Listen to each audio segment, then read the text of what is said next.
Welcome back to the Diaries of a Witch podcast. My name is Angelic Cresci, and I really wanted to talk today about finding and having a magical focus for 2025 or for the next year. I remember recently I was doing some journaling. I was like in a gnostic state. I was doing some journaling. I was just kind of like trying to channel and like think of things. And it wasn't specific to this idea of like having a magical theme for the year. But I was just like journaling other things about upcoming programs and, you know, whatever else I was journaling, right? Probably some other stuff about, you know, relevant to my life and my spiritual practice.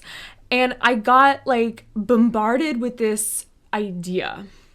And the idea was about focusing the next year of my life on this one thing magically, on this one idea, on this one topic, on this one kind of like achievement, if you will, right? And so I thought that this was so interesting at the time. I wrote it down. I was like, yeah, maybe I will, maybe I won't, right? Maybe I'll expand that. But it just came in so strongly as like, how about I work on this specific thing this year in my magical practice? And it got me thinking about the idea of having one overarching magical goal for the next year. I think that this is something that I've done without even realizing it over the last, 10 or 12 years that I've been a witch, right? I think that you have probably done this at some point. Maybe you've intentionally been like, yeah, I'm going to do a year in a day, or I'm going to spend a year with this deity or something like that, right? And that's kind of like part of this idea that I would classify under the umbrella of what I'm talking about in terms of like having a magical focus. You could absolutely choose as well to do this for your birthday, for your solar return, at a different date that resonates with you. I'm a early January birthday. My birthday's January 6th. So for me, like New Year's and my birthday are the same week. And so it feels really good for me to like have like new goals and to, start things and kind of shift and shed my skin like around this time of year. But, that might just be like a Capricorn thing, with our birthdays being so close to Christmas and New Year's Eve and the solstice and that sort of thing. I feel like this is the time of year that a lot of people are like, yeah, I'm going to try something new, or I'm going to have this new focus, or I'm going to like set an intention, right? So you could absolutely do this at other times of the year as well. First of all, you could just think of this as an intention. You could think of this as like, okay, I'm setting a magical intention, a thaumaturgical intention for the year, right? Something that I'm trying to manifest, and so that intention could be like money or, something maybe broad, like money, love, success, perception, like glamour magic kind of type stuff, right? That could totally be the vibe, right? You could choose to do like an intention goal, like I am trying to manifest XYZ, do this thing, one kind of larger overarching goal. And you can also choose maybe a theurgical goal, right? Something to do with your devotional life, your spiritual beliefs, something to do with maybe like a deity that you're working with, right? Or maybe you want to try to work with a deity, or you're interested in doing like a year and a day in like an initiatory tradition, or like in Wicca or something like that, right? There's kind of structures and systems for that in certain traditions. So maybe that's part of what this is, right? It can be organized in terms of like you're following a program of a year and a day, or it can be something that you just come up with. And I think what I'm more talking about is something that you just come up with and sort of decide the parameters of. So you could do something thaumaturgical, you could do something theurgical. And I would say another thing that you could do is just choose a topic in the occult, in the entire magical space that you really want to focus on learning and expanding your knowledge of. You can absolutely take a look at things like the numerology of the year. You could think about your natal chart and specifically like what transits are maybe impacting you this year. You could think about your Time Lord, which is a Hellenistic technique. It comes from annual perfections. If you've ever worked with annual perfections, like your it's my first house year, it's my 10th house year, right? You're already that much closer to understanding Time Lords. Time Lords are essentially the planet that rules that house in your natal chart. So you could take a look at your Time Lord and see like, okay, my Time Lord's Venus this year. Maybe I should do something around love or something around beauty or glimmer magic or connection or, whatever it is, right? Your Time Lord in this specific technique that I'm talking about, your Time Lord can change. Like it's not tied to a calendar year. It is tied to your solar return. So every birthday, every year you get older, your Time Lord shifts and changes. So like for me, I have the same Time Lord the whole year because I'm born in early January. But for you, it might be different. For you, if you have your birthday in the middle of the month or the middle of the year, or the beginning of the year, or the end of the year, it might change a little bit depending on that. You could also look at a tarot card of the year to investigate what this is, right? So, a lot of you probably get year ahead readings or do your own year ahead readings or at least pull like a card of the year for yourself, right? And so you could take that card of the year that you're pulling for yourself and delineate that from a spiritual side of like, okay, how does this card impact what I'm doing in my spiritual practice? So let's say you get the Empress, right? You could call your spiritual focus of the year, the year of the Empress, and you can do things both magically, you can do things mundanely, you can do things in a variety of ways and kind of structure your rituals around what it looks like to embody that energy, embody that card. You can specifically pull a card for this spiritual focus. It doesn't just have to be like your year ahead reading card. It can just be, okay, I'm trying to figure out what my spiritual vibes are this year.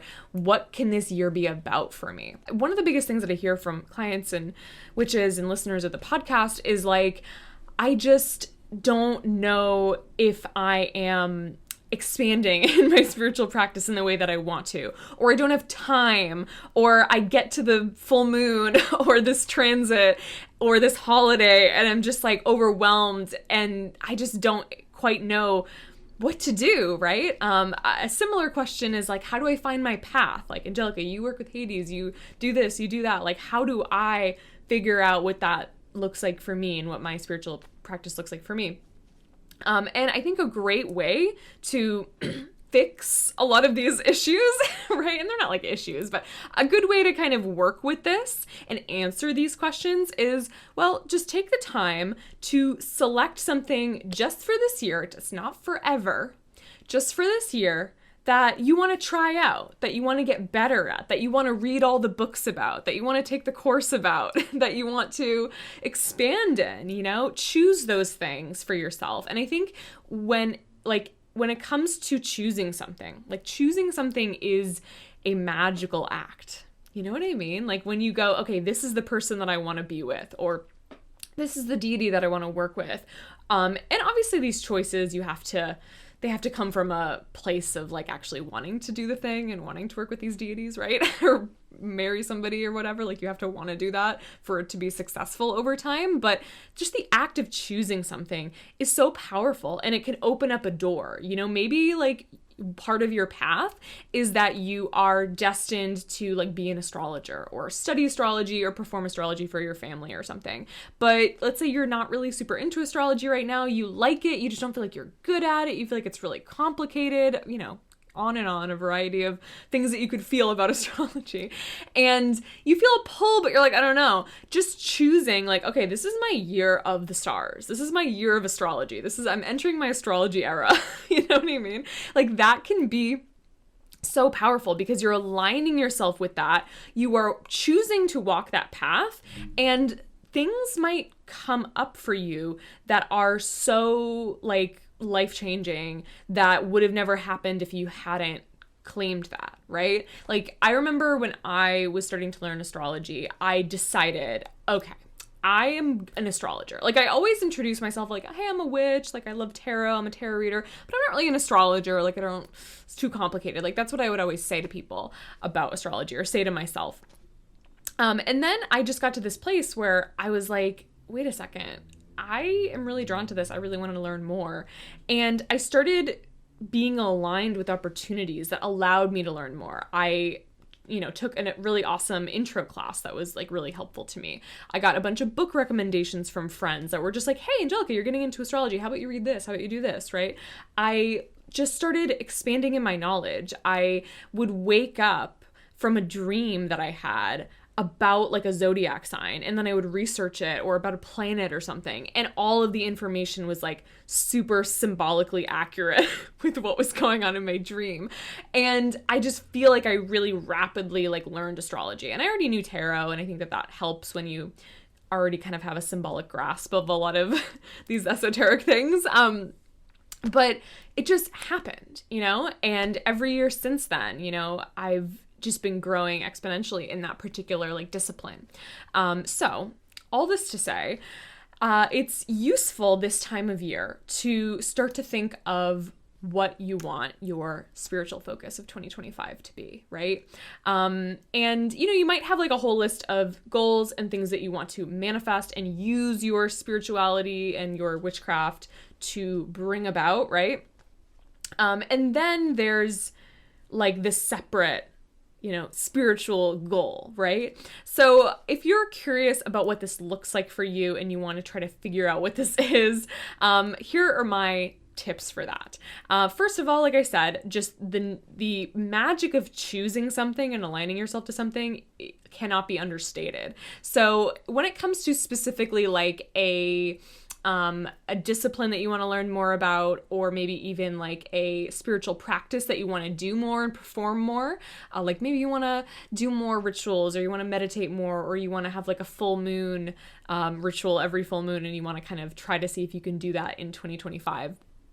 Sometimes all it takes is just that idea and then the decision. So maybe just sit there and brainstorm some things that you have always wanted to try or always wanted to learn about in your witchcraft practice. Just brainstorm like 5, maybe 10 of them if you can think of that many.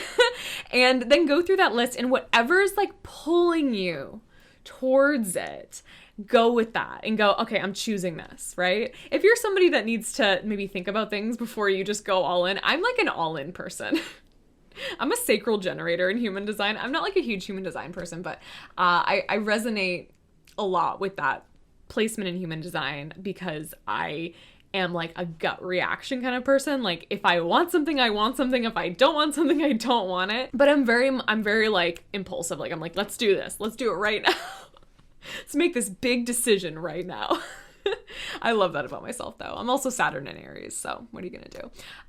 But anyway, so choose something. If you need extra time, I think that's what I was trying to say before I started telling everybody about my my human design chart. But if you need extra time, take like from now until the end of the year to think about that and just go through the list and see what is reaching out to you for the next year. Next, I want you to get in some type of gnostic state, right? So when I say gnostic state or gnosis, I'm referring to the chaos magic idea that, from gnosis, we can manifest, or we can channel, or we can practice magic, right? So one of the ideas in chaos magic is you kind of, need to be in this gnostic state in order to access your will, in order to access that, part of you that can manifest, or in order to channel from the divine. I love gnosis. I think it's the idea of it is really powerful, and it doesn't have to be the same thing for everybody. So for you, that might be smoking weed, right? The gnosis is kind of like an altered state from which you can manifest or channel or something like that, or do magic in any way. So you could quite literally use like a substance for this. You could do something like mugwort. You could, do a variety of things like that. I would say the way that most witches and chaos magicians achieve gnosis is typically it's some type of, thing that you can do with your body that can kind of connect you and make you feel like you're in a slightly different altered state from your normal everyday functioning. So it's sort of like engaging your body, engaging the soul within you, and connecting them all so that you feel different. Ritual and like setting up ritual, casting a circle, holding a ritual space, or creating some type of like sanctuary space, that is also could be considered a path to gnosis, right?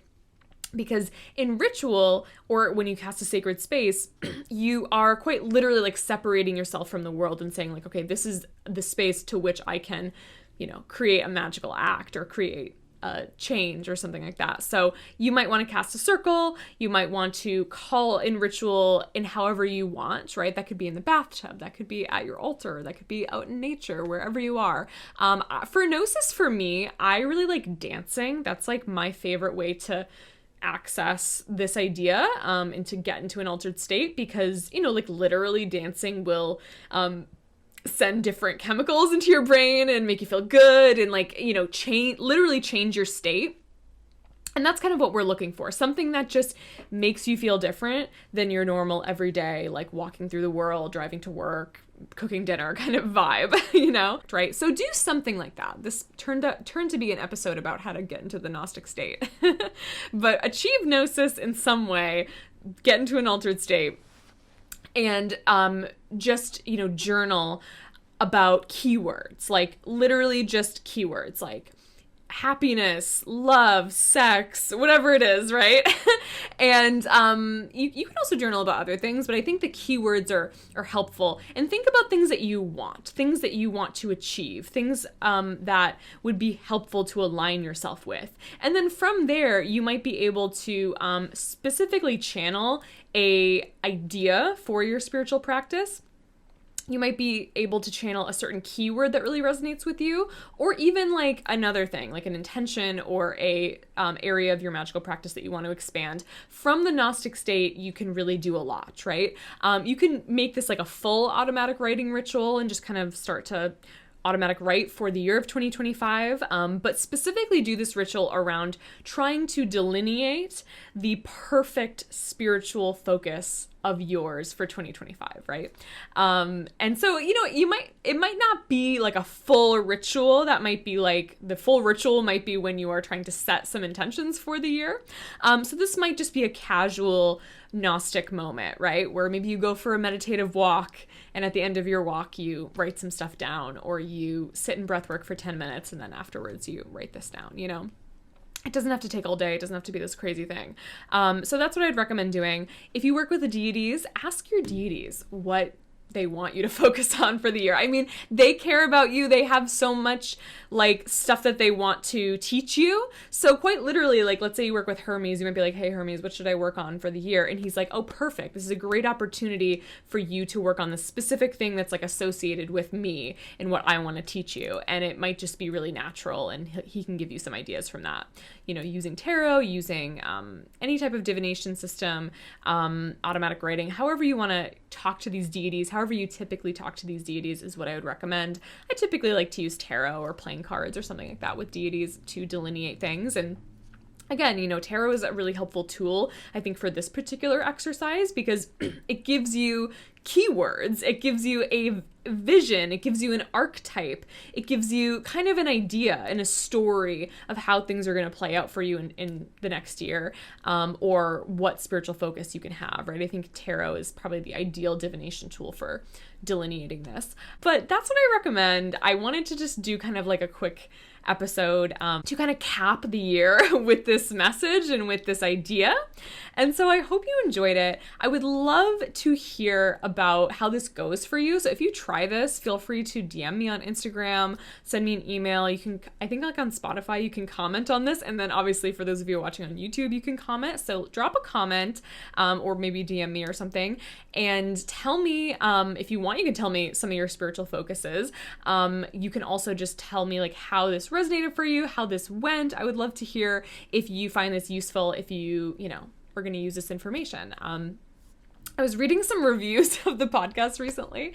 By the way, give this podcast 5 stars if you haven't already. Drop a review. I'd love to hear just your general feedback of like the show and how you've been enjoying it, especially if you've been a listener this year. Drop me a review or like this video on YouTube, subscribe. But I was reading some reviews and everyone was saying like, oh, I love this show because Angelica comes off as like not pretentious and not elitist.